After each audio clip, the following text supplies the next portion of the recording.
Hi guys, thanks for tuning in to another video on ForgottenWeapons.com. I'm Ian. I'm here today at the Rock Island Auction Company taking a look at some of the guns that they're going to be selling in their upcoming February of 2017 regional auction. And today we're taking a look at something that's actually not forgotten at all yet. In fact, these are still available brand new on the commercial market. But there was one here, and it's a gun that I've been curious about, and I wanted to take a look at it. So I am going to drag you along to take a look at it with me. This is a Benelli MR1, and it is, well, Benelli's entry into the tactical black rifle market. But it's different than a lot of things in many ways. First off, most obviously, well, I guess not necessarily obviously, but first off, it's not an AR-15, which may not sound like a big deal, but that's actually kind of surprisingly rare.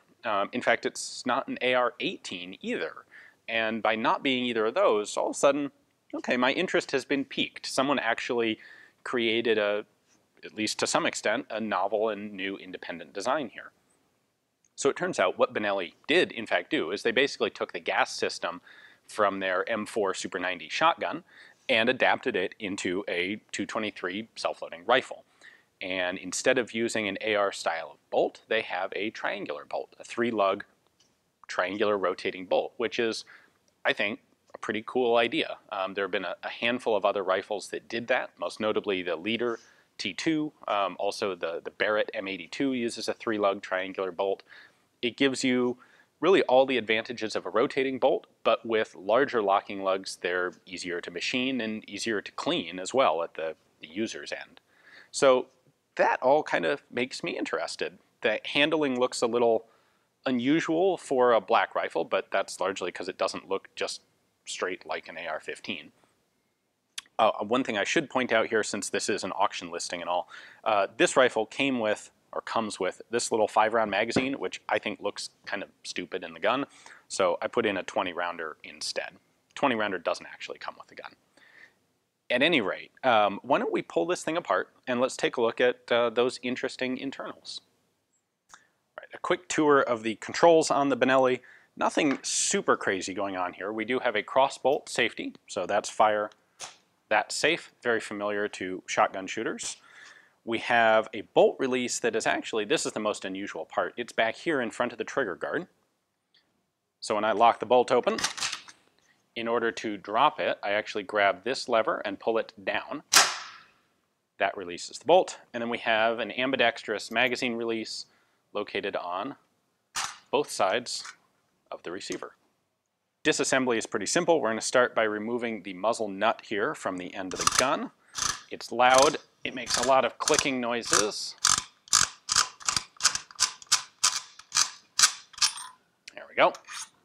Once that's off, we can set it aside and then pull the plastic handguard off the front. A little judicious wiggling there. There we go. Handguard comes off. Note that the spring detent on the handguard is actually a tool to remove the front of the gas system. And we do have to remove the front of the gas system in order to get the bolt out. So we'll continue on with that. So what I can do is put that pin in this hole, open it up.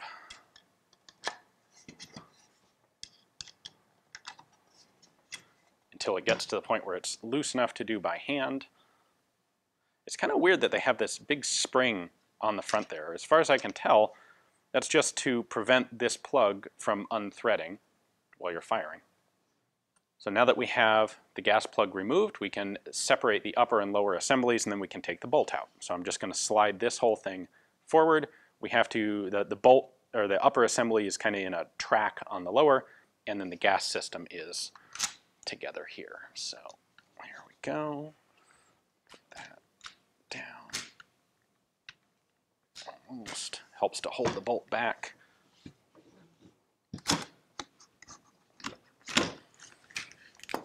And there we go. We'll take the bolt out next. To do that, we're going to bring the bolt all the way back. There's a little cutout so you can pull the bolt handle out. Then the bolt assembly comes out.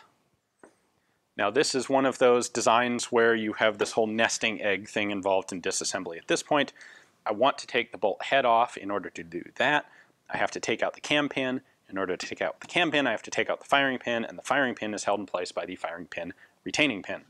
So we're going to start with this. There are a number of elements as we go through here, especially on the bolt assembly, that kind of point out that this is not intended to be a military rifle. For one thing, this cam pin is blind.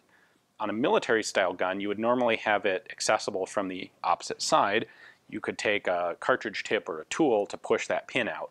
In this case, it has a little O-ring that tensions it in place, and I'm just going to gently lift up underneath with a screwdriver. There we go. Now, there is a firing pin spring, so that'll fly out if you don't hold on to it. Got the pin out, and then we can take out the firing pin and the firing pin spring. With the firing pin out, now I can remove the cam pin, so we're going to line it up with this hole in the bottom of the bolt carrier. Pop it out, cam pin comes out. Then, at last, we can take the bolt out the front. So as I had mentioned, this is not in fact an AR-15 bolt. It is a triangular 3-lug bolt. This more squared off lug on the bottom is what picks up cartridges from the magazine. We have our extractor and a plunger ejector there. This works much like an AR-15 or AR-18 rotating bolt, but a different design to the bolt head, and one that I think actually makes a lot of sense. Now, looking at the gas system, this thing is actually a lot simpler than what it looks like. It looks very impressive. It's actually just a gas block. So the outside here is a machined cylinder, and we're going to have a specific gas seal fit in that, a nice close fit. And then there's a gas port right here that taps gas off the barrel into the port, into the cylinder. That gas port actually, interestingly, hits on this divider, which is going to split the gas and use it, I guess, to more evenly fill up the piston here. And then we have kind of a 3-part system where this is actually just a guide rod. This is our actual gas piston. It's going to ride on top of this, and it's going to ride inside this guy. So when you fire, this is going to get pushed backwards. It is in turn then going to push back this block. This block has these 2 ears that line up with these little connecting rods right here. When the system cycles, you can see these 2 ears hit these 2 rods, which are going to push the bolt back. Just like that. And lastly, these 2 gas piston pieces are removable. There's a little rubber O-ring there that's going to put some pressure on them. There's that one and that one. Now you can see this really just is a guide rod. We have gas sealing rings up here where the gas piston is actually moving, and a smooth fit back there where the connecting piece is. This is hammer fired. It's actually got a pretty lightweight, sort of low profile hammer there. You can see our bolt release is connected to that lever right there. Safety is cross bolt. There's nothing for me to show you there. These 2 hooks are over travel preventers. These stop the magazine when it's fully inserted. So without something like that, it becomes possible to push the magazine farther in than it's supposed to go, at which point it will interfere with the bolt and the gun just won't work. So it's important to have some sort of over travel stop. Now the other over travel stop on the AR-15 is this pressed out tab on the magazine just under the magazine catch hole. That hits the magazine release. Apparently Benelli thought it was important or relevant or useful to have an additional stop on the front of the magazine. Kind of like a FAL or some other guns, the recoil spring is actually here in the stock. The bolt carrier has this tail coming off the back that is going to connect into that little silver round plug. That's the end cap on the mainspring. So as the bolt moves back and forward, this tail is going to push against the mainspring down into the stock. There you have it, one stripped down Benelli MR1, remarkably and impressively not an AR-15. So the question is, why is Benelli even marketing this? What's the purpose? What's the goal? Now, Benelli is owned by Beretta Holding, and Beretta already makes the standard Italian military rifle, the ARX series.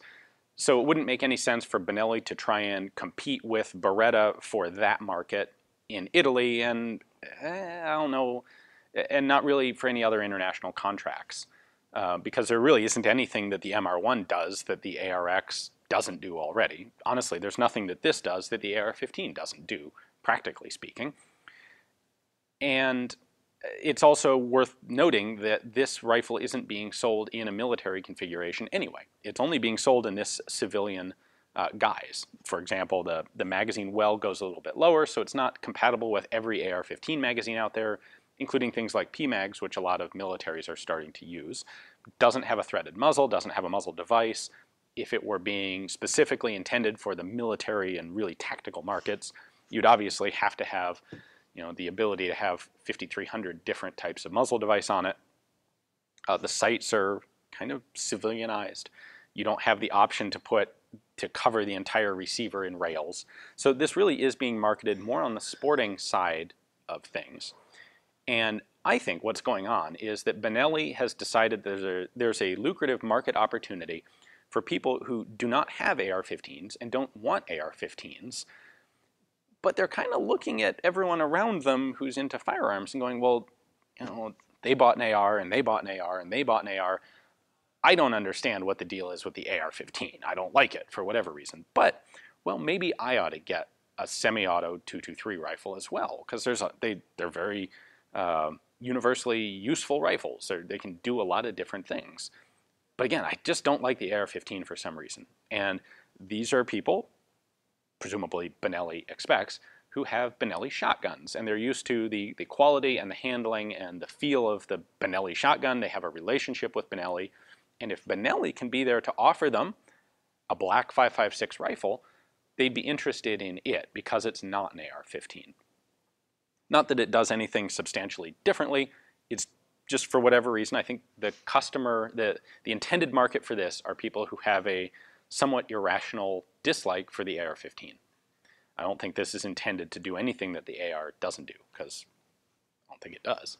But that doesn't mean it's a bad rifle. It just means Benelli, I think, has seen an opening in the market where they can squeeze in and take a little slice for themselves.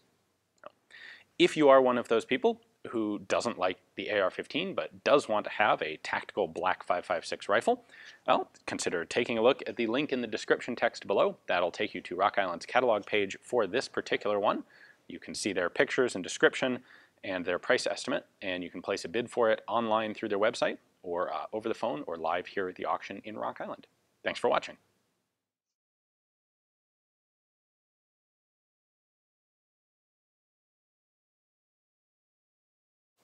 So I forgot to mention this during the video because, well, it wasn't really relevant to what I was talking about, but for some reason somebody has removed all the internals from the rear iron sight of this Benelli. So if you do decide to buy this one, you're either going to need to get some replacement parts for that or just ignore it and mount an optical sight.